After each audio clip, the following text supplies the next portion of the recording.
I'll be the first to admit that I don't watch the news regularly, but I could have sworn that Elon Musk was the richest man in the world. In fact, at the time of making this video, Bloomberg puts his net worth at $272 billion, and everyone is still waiting for him to become the first trillionaire in history. So, how is it then that you've just clicked on a video that's about to show you how the Prince of Saudi Arabia spends his magnificent $2 trillion fortune? A fortune that obliterates the combined wealth of the top 17 richest people on any list today? Well, I'm glad you asked. And I'll keep the answer short, sweet, and crude. Oil. You see, as the anointed de facto ruler of a country that bears his last name as its first name, Mohammed bin Salman bin Abdulaziz Al Saud, or MBS, sits at the top of Aramco, the biggest oil and gas company ever. It's the third most valuable company, behind only Apple and Microsoft, and ahead of Alphabet, Meta, Berkshire Hathaway, Amazon, and of course, Tesla. These matters way less on Mars, but the truth is, MBS does have control over what he can splurge millions on from his own wealth and from the wealth of the Kingdom of Saudi Arabia. And on top of Aramco, MBS also controls the sovereign wealth fund of Saudi Arabia, called the Private Investment Fund, and with assets of $500 billion. You begin to wonder, what can you possibly buy as a gift for someone who is obviously filthy rich? And boy, are some of the ridiculous items on this list gonna color you jealous. Especially since the first on our list is the painting called Salvator Mundi, the most expensive painting in our history. This magnificent piece was done in the 15th to 16th century by none other than Italian Renaissance artist Leonardo da Vinci, who just like MBS, didn't know where to draw the line with the gifts he was born with. The Salvator Mundi did a tour in 2017, where it was displayed at exhibitions in Hong Kong, San Francisco, and New York. During its exhibition in New York by the auction house called Christie's, it was purchased by the Saudi Arabian Minister for Culture, Prince Badr bin Abdullah, for $450,300,000, about $500 million. The claim was that it was for display at the Louvre Abu Dhabi, but reports have it that Prince Badr bin Abdullah was actually standing in for MBS, who is currently in possession of the masterpiece. Salvator Mundi, meaning Savior of the World, is a beautiful painting by Da Vinci that features a portrait of Jesus Christ holding a non-refracting crystal orb in his left hand. This painting of Jesus is on Mohammed bin Salman's mega yacht, where he's hung it on the wall with one nail instead of three. You can say MBS does like putting an extra layer of that pizzazz on all his things. It may be a $500 million painting of one of history's most influential people on his wall, or just extra gold coating on his already expensive fleet of cars, like his gold-plated Bugatti Veyron Grand Sport. This car costs a whopping $12.5 million,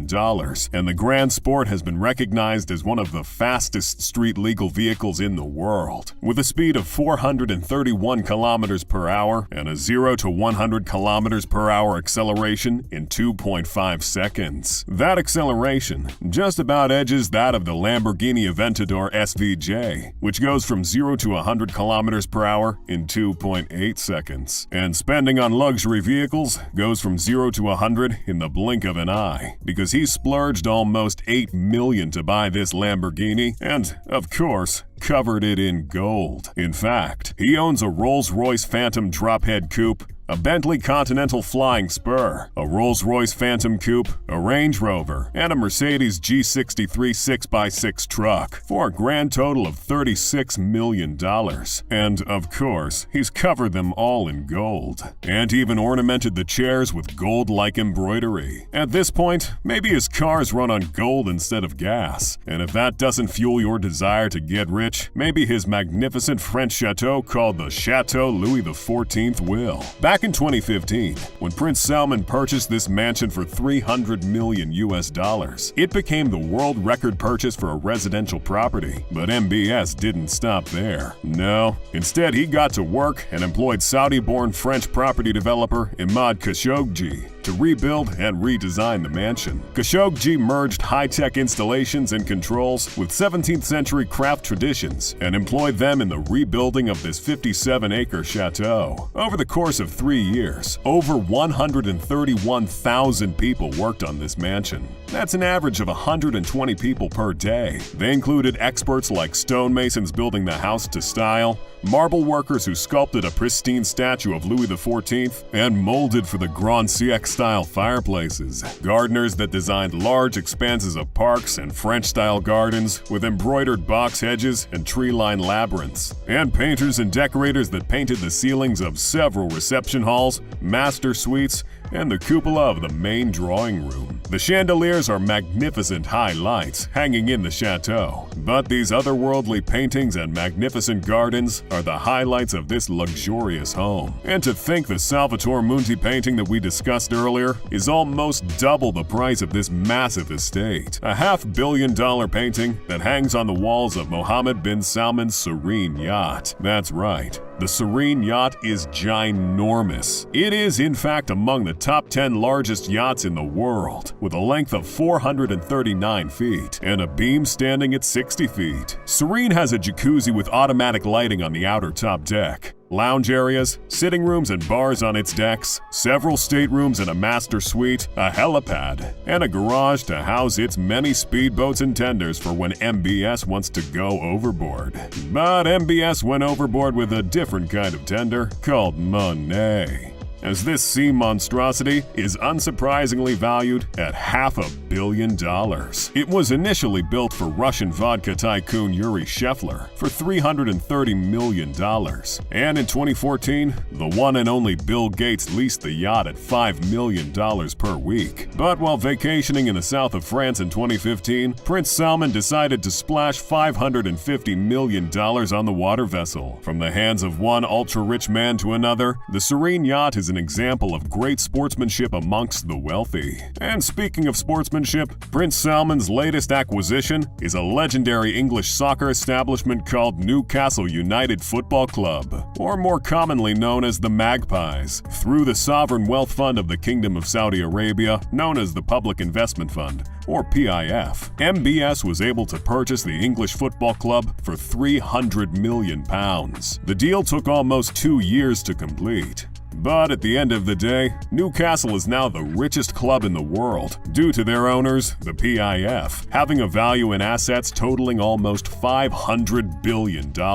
An owner that also has numerous investments in big names like Disney, Uber, Facebook, Starbucks, and of course, everyone's favorite pharmaceutical company, Pfizer. For perspective, the second richest football club owner in the entirety of the most popular and most profitable sport in our history is Manchester City Football Club, whose owner, Sheikh Mansour, has a net worth of $20 billion.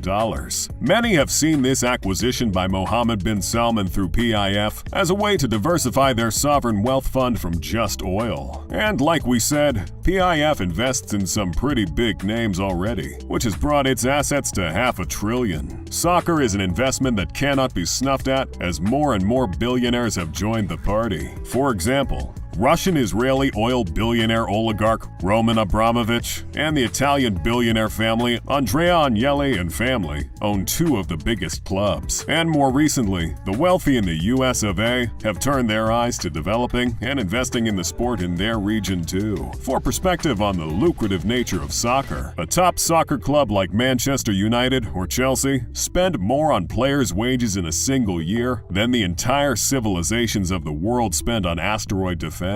This is a great deal for the Magpies to elevate them to that level, but it's also great for MBS and the PIF, and perhaps the human race needs to set its priorities right on world-ending asteroids. Except for this guy, the rest of us have room for improvement. But Hotel Abraj Khudai is one hotel that doesn't have room for improvement. You know, seeing as its 10,000 rooms make it the Guinness World Record holder for the biggest hotel in the world. It's another project by the Ministry of Finance and will cost $3.5 billion to complete. It is one of the most impressive and audacious mega projects going on in the world today, and it is also part of MBS's plan to diversify his nation's economy. With its location in the city of Mecca, This hotel is perfect for exploiting an already profitable venture, pilgrimage. Abraj Khudai will cover 1.4 million square meters across 12 great towers and its 10,000 rooms. It is fitted with 4 helipads, garage space enough for almost 3,000 cars, 70 restaurants, and more. Spending a night in the luxurious rooms will cost $5,000, and you'll get to enjoy amenities like the gym and wellness centers, spas, massages, luxury car rentals, fresh and thermal water baths, scrubs, saunas, pools, and more. Prince Salman also had the architects from Dar Al Hadassah and interior designers from London-based Arene Hospitality Company do something special for the royal family. And that is the fact that the first 5 floors of Hotel Abraj Khudai are set aside and designed to the taste of MBS and members of the royal family whenever they wish to visit. With the wealth at his disposal, MBS might as well build a city from scratch. Wait, he wouldn't, right? Right? Boys and girls, Mohammed bin Salman bin Abdulaziz Al Saud is building a city from scratch. It's called Neom, and it's the most ridiculously ambitious thing you've ever seen. First of all, Neom is a smart city under construction with a name from 2 words, the Greek word neo, meaning new, and the abbreviation of the Arabic word for future. Basically, it's a city so futuristic, they had to name it twice. But seriously, when MBS announced this project in October of 2017, the plan of creating the first self-sustaining, advanced, smart, and net zero carbon emission city in the world was the promise. You know, an actual place where the aliens can lodge when they eventually come. So when OneWeb, what it's about is, if you think about what we're trying to do at Neom, Neom is an accelerator of human progress, not just some humans, but all humans. So we want to make sure that the connectivity creates an environment that we call digital air. That means wherever you are, you don't have to worry about, is it Wi-Fi? What's the connection speed?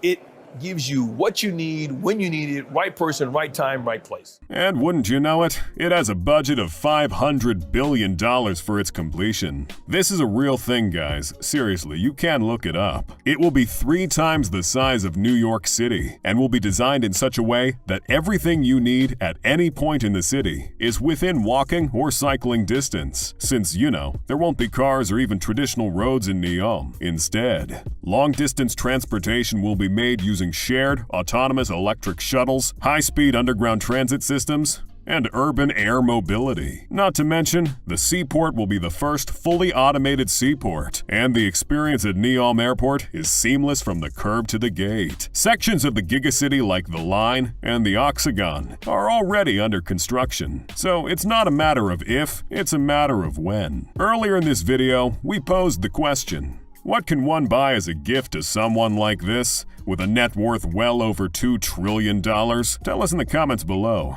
Wrong responses only. But truth be told, we may never know. MBS controls 553 million acres of land, filled to the brim with crude oil. He's technically the 2nd largest landowner in the world, ahead of the Pope and behind only the Crown and Queen of England. And it's not every day you find yourself amongst 2 of the most powerful people on God's green earth. Speaking of powerful people, click this video to find out the families that secretly rule the world, and I'll see you there.